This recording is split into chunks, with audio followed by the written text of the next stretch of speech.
hell, dude. Oh my god. Baitsanity and to go fly. Oh my gosh. Sometimes when using big swim baits, you want to get a little shallower, or you just want to put on big hooks and alleviate some weight from the bait. That's one use for assist cords. Another use for assist cords is hooks binding.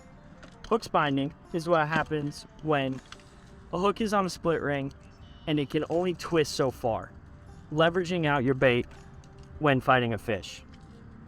With assist cords, that's alleviated, and hooks spin freely and keep fish from leveraging on. Now, how can you do this yourself? Hooks wise, silver hook not ideal, but for viewing purposes, it is. So we're gonna start there. This reel is spooled up with the 80-pound braid. Once again, we're gonna start by passing the 80-pound braid through the eye of the hook. Come down and snell. This is the simple part. Snell, wrap 8 times, 3. Sure they're nice and next to each other in a good coil. 8. Okay, may have lost count there, but it's plenty. So, pull down, cinch that tag end. Our tag end is through the end loop, and cinch. Pull down to there, and it's gonna cinch on end.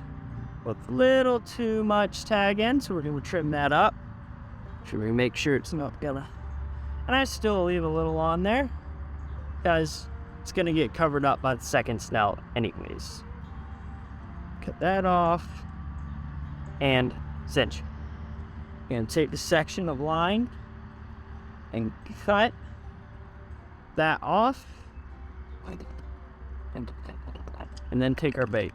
When doing this, I like to make the front hook a little lower than the back hook. I don't know why, I just feel like for hookup ratio, it seems to help.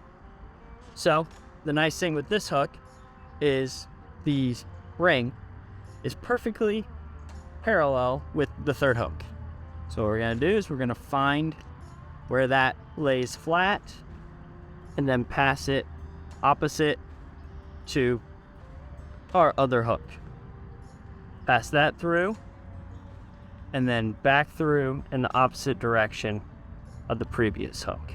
Once again, making a cross inside of the hanger. So, to make this small loop,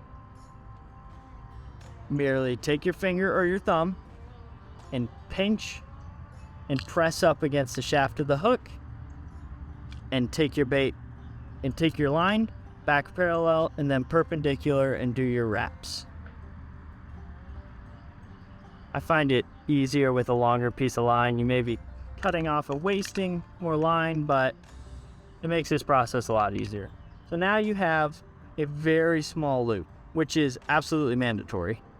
You're gonna pass your tag end through that loop again, then grab your tag end and cinch, making a perfect assist cord. That hook hangs down. Make sure everything's nice and clean and cinched, and trim the tag end. Once again, not super worried about having a big tag. Might as well have it there. And that is a double snelled assist cord.